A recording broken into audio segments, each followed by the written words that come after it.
Hello guys, for today's mini vlog, we're going to Claveria. So ayun, susundin ko yung kaibigan ko sa may Claveria.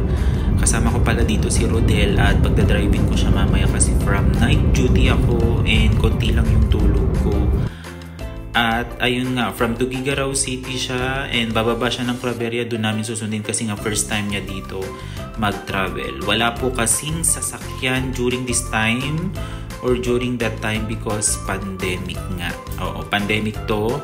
Tinik, so ayun, walang masyadong sasakyan. Last na ata yung sasakyan sa may van terminal ng I think 4 PM. So baka wala na siyang masakyan kaya susunduin na lang natin siya dun sa may Claveria. So nag-stop over muna kami dito sa may Bangi or Burgos ata ito. Oo, Burgos Windmill. Ayan. So si Rodel na yung nag-drive dito. Thank you Rodel. Shoutout nga pala sa'yo. So kasama ko siya. Siyang nag-drive hanggang Claveria na yan guys. So mabilis siya magpatakbo. Yun yung gustong gusto ko sa kanya. So ayan. Tingnan nyo na lang muna yung view. Sobrang ganda, diba? So, bali 2 hours siguro yung takbo natin from Bataan City going to Claveria or maybe 2 hours 30 minutes. Mabilis naman magpatakbo si Rodel.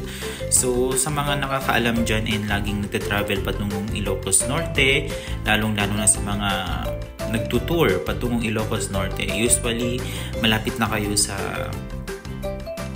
mga windmills kapag narating nyo na itong Pagudpud. So, ayun, eto nga. Ito yung sa may gustong-gusto kong spot dito sa may bandang Pagudpud. After nung Pagudpud, welcome to Pagudpud ba yun?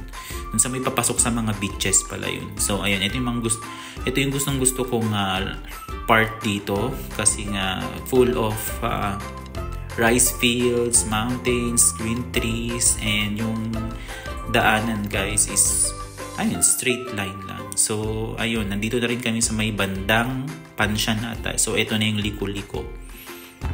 Ayokong mag-drive guys that time kasi nga inaantok talaga ako. Kaya ko naman mag-drive pero sumama naman si Rodel. So ayun, siya na lang nag-drive. So nandito na kami sa may bandang Patapat Bridge and medyo madaming sasakyan ngayon. Oh, so ayun. Medyo mahinto-hinto pa kami dito kasi nga madaming sasakyan. So ayun, nandito na kami sa may Patapat Bridge and after that nandito na rin kami sa may bandang Claveria. So, ayun, pabalik na pala kami dito. Nasundo na namin si Van. Hindi ko na na-video, guys. And, nandito na rin ulit kami sa may Patapat after how many hours of driving. So, ayan, sobrang ganda. Sobrang sarap nung hangin and sobrang ganda pakinggan yung huni ng ibon. So, ayun, hibon at alon. Wala ko masyadong masabi. So, ayun, nandito na ulit kami sa may Patapat and we're going to Bangi Windmills. So, ayun, unang spot namin is Bangi Windmills. Meron pala kaming signage dyan na Mariano Marcos kung saan dati ako nag-Uber. Kaya walang masyadong tao dito noon. Kasi nga, ito ay pandemic. So, mag-a-apply nga pala yung kaibigan ko sa may hospital kung saan ako nag-work, which is Mariano Marcos Memorial Hospital and Medical Center for almost 5 years and nag-resign na nga ako dyan. And ayun, nag-stop over muna kami dito, hindi na sila lumabas kasi mainit daw. Mainit naman kasi talaga that time, pero hindi naman ganun kainit.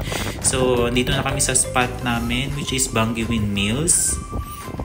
Actually madami talagang spot dito sa may Bangi guys, and dito nga kami sa isa sa mga pinakasikat na spot dito and madami nga silang benta dito ng iba't ibang klase ng souvenirs. So sa mga gustong bumili dyan, meron silang mga souvenirs dito and mga mura lang naman, nasa 150 up.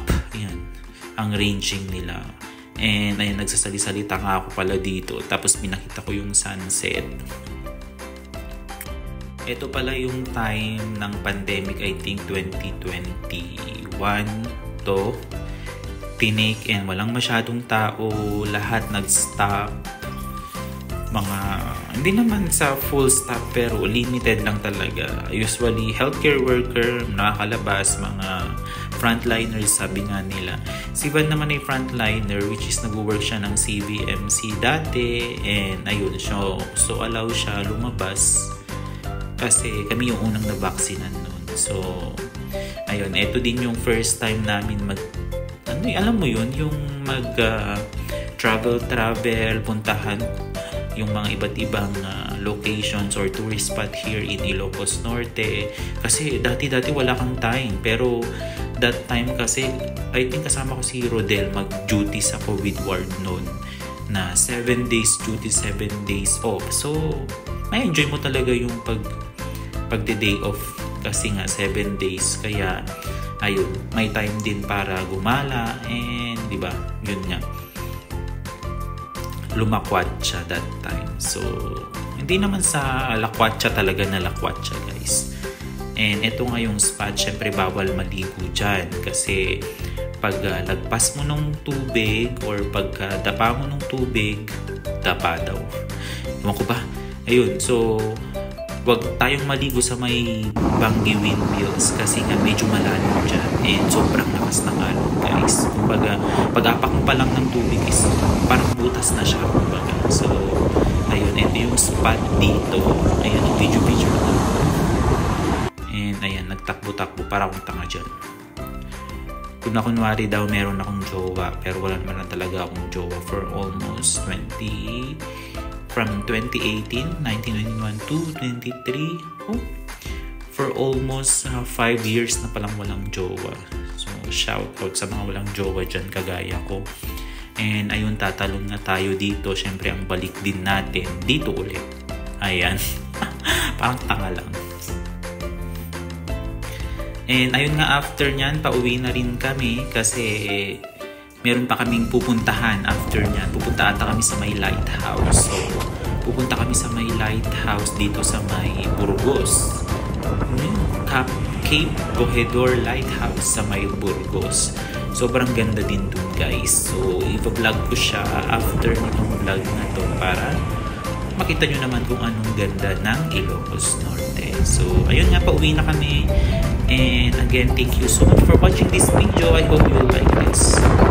Bye!